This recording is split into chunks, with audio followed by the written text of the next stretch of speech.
আলহামদুলিল্লাহ, কি সুন্দর কালার হয়েছে। যেরকম ভাবছি ইনশাল্লাহ তার থেকে অনেক ভালো হয়েছে। আমাদের আসলে বিদেশে এইভাবে খাওয়া অনেকে হয়তো মজা করবেন বা হাসবেন যে পেপার পলিথিনের মধ্যে ঢাইলে এভাবে ছিটাইতেছে। আসলে বিদেশে আমরা এভাবেই খাই, কিছু মনে করবেন না। আসসালামু আলাইকুম, সকলকে আন্তরিক শুভেচ্ছা অভিনন্দন। আবারও একটা খিচুড়ি রেসিপি নিয়ে আপনাদের কাছে হাজির হলাম। আসলে এটা খিচুড়ি রেসিপি বলতে কি, আমি আসলে যেই হারে খিচুড়ি বানাই ওই হারে আমি ভিডিও দিই না, কারণ দিলে হয়তো অনেকে হাসবেন বা মজা করবেন যে এত খিচুড়ি খায়। আসলে আমাদের বিশেষ করে প্রতি শুক্রবার যেহেতু আমাদের বন্ধ, সেহেতু প্রতি বৃহস্পতিবারে আমরা খিচুড়ি বানাই।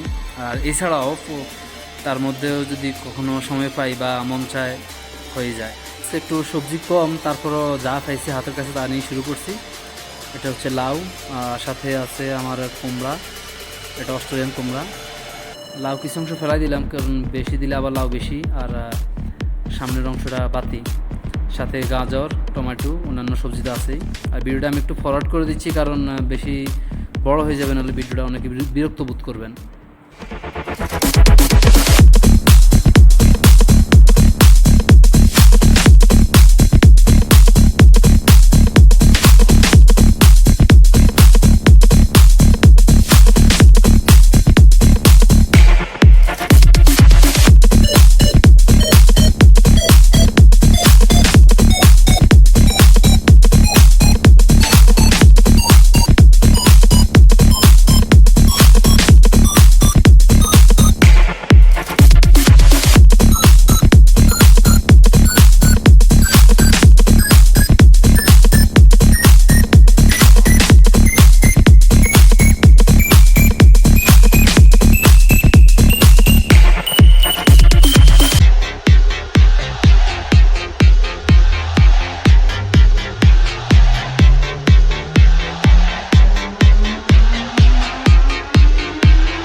তো আমার সবজি প্রায় সব কাটা শেষ। এটা হচ্ছে আদা এবং রসুন বাটা আমি আগে থেকে বাইটে ফ্রিজে রেখে দিছি।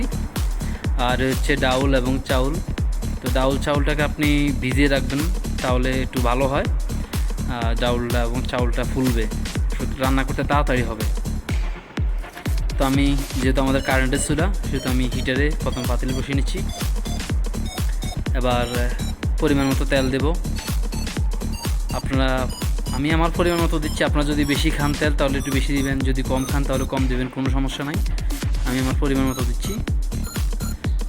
এবার তেলটা গরম হয়ে আসলে পেঁয়াজ এবং মরিচ এগুলা কুচানো, এগুলো দিয়ে দিবেন।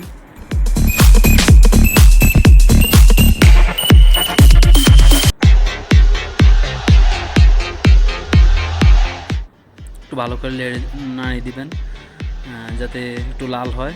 তারপর আমি একটু কিছু গরম মশলা দিয়ে দিলাম, দারচিনি, লং, এলাচি, তেজপাতা। একটু ভালো করে ভেজে লাল করে নেব,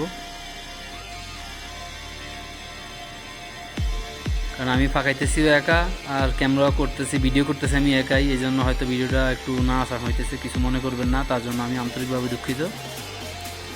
এবার আদা এবং রসুন বাটাটা দিয়ে দিলাম, দিয়ে একটু ভালো করে ভেজে নেব।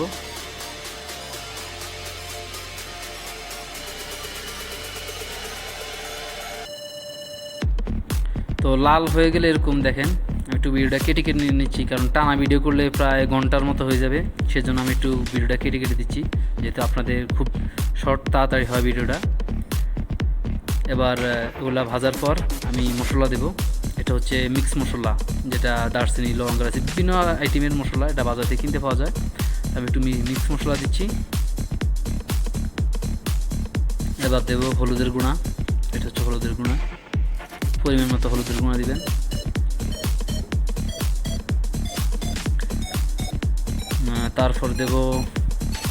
তারপর দেব মরিচের গুঁড়া।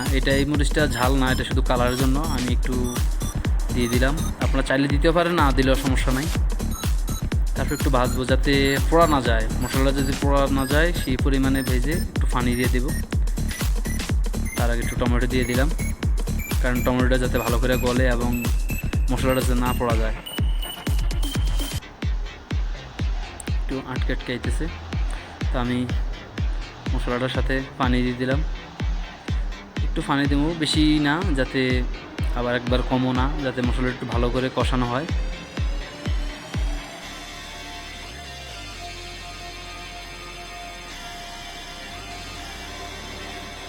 এবার লবণ দিতেছি। আপাতত এখন কিছুটা পরিমাণ দেই, পরবর্তীতে আবার চেক করে, যেহেতু যখন চাউল দেবো তারপরে আবার চেক করে আবার লবণ দেবো, প্রয়োজনে সমস্যা নেই।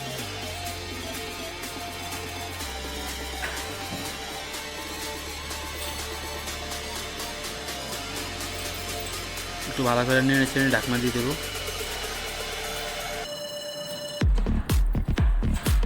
আমি ঢাকনা দিয়ে কিছুক্ষণ রেখে দিই, আবার খুললাম। দেখেন মশলাটা অনেক ভালো কষানো হয়েছে, একটু কষিয়ে নিই, তারপর সবজি দিয়ে দেবো।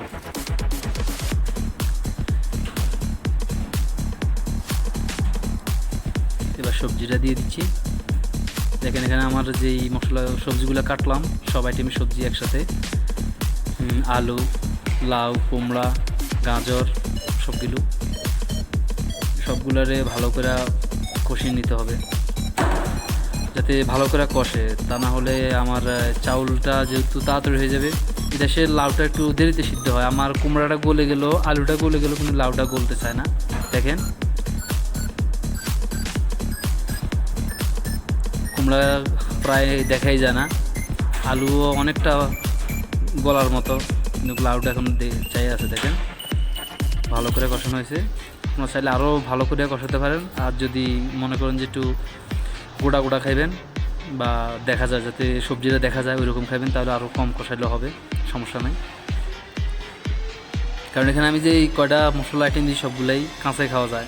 এবার হচ্ছে চাউল, এখানে আমি চাউলটা ভিজিয়ে নিছি, পানিটা ঝরাই নিলাম। এবার চাউলটা দিয়ে দেবো। তো চাউলটা দিয়ে দিলাম। এবার চাউলটাকে ভালো করে নেড়ে চেড়ে একসাথে করে নেব। অনেকে হয়তো বুঝতেছেন যে আমার কথাটা ডাইভিং করা, আসলে ডাইভিং না করে উপায় না, কারণ যখন রান্না করি তখন আমরা যেহেতু ব্যাচেলার, সেহেতু অনেক চেঁচাবেশি হয়। ওইসব কথাগুলো আপনারা শুনলে হাসবেন বা অনেক কানে ধরবে, সেজন্য আমি কথাটা ডাইভিং করে নিচ্ছি। এটা হচ্ছে পানি আমি হিট দিলাম। দেখেন পানিটা অনেক উতরাতেছে। এবার গরম পানি দিয়ে দেবো আমি।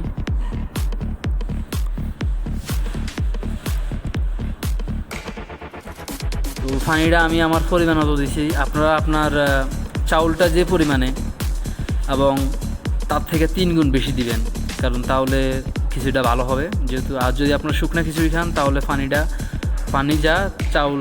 চাউল যা পানি তার দ্বিগুণ দিবেন।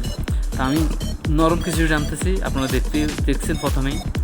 নরম খিচুড়ির জন্য পানি দিবেন 3 গুণ, তার থেকে বেশি, কারণ আপনার চাউলটা যে পরিমাণে পানিটা সহ্য করবে বা চাউলটা সিদ্ধ হতে যতটুকু পরিমাণ পানি লাগবে ওইটুকু পরিমাণ দিবেন, তারপর ঢাকনা দিয়ে দিবেন। দেখেন আমার অনেকক্ষণ পরে আমি আবার খুললাম।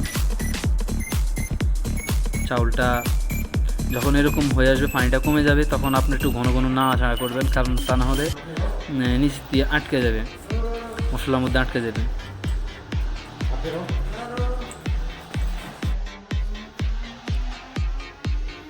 আবার একটু ঢাকনা দিয়ে দিলাম। তো দেখেন আমার রান্না করা শেষ, এবার খাবার পালা।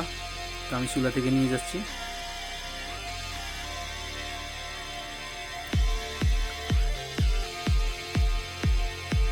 আলহামদুলিল্লাহ, যেরকম ভাবছি তার থেকে আল্লাহর মতো ভালো হয়েছে। আমরা 3 জনের আয়োজন করছিলাম আমি, আর হয়তো অনেকে দেখলে হাসবেন যে প্লাস্টিকের মধ্যে খাচ্ছে। আসলে এটা সৌদি আরবের সিস্টেম দিয়ে এরকম সবাই একসাথে খায় এইভাবে ঢেলে।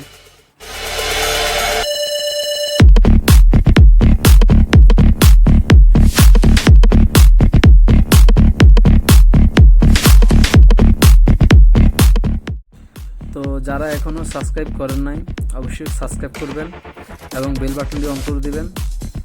আর সাবস্ক্রাইব করবেন, কমেন্ট করবেন, শেয়ার করবেন। এরকম নতুন নতুন আরও ভিডিও পেতে আমাদের সঙ্গে থাকুন। আসসালামু আলাইকুম, সকলকে আন্তরিক শুভেচ্ছা। সবাই ভালো থাকবেন, সবাই নিজের প্রতি খেয়াল রাখবেন। Good bye.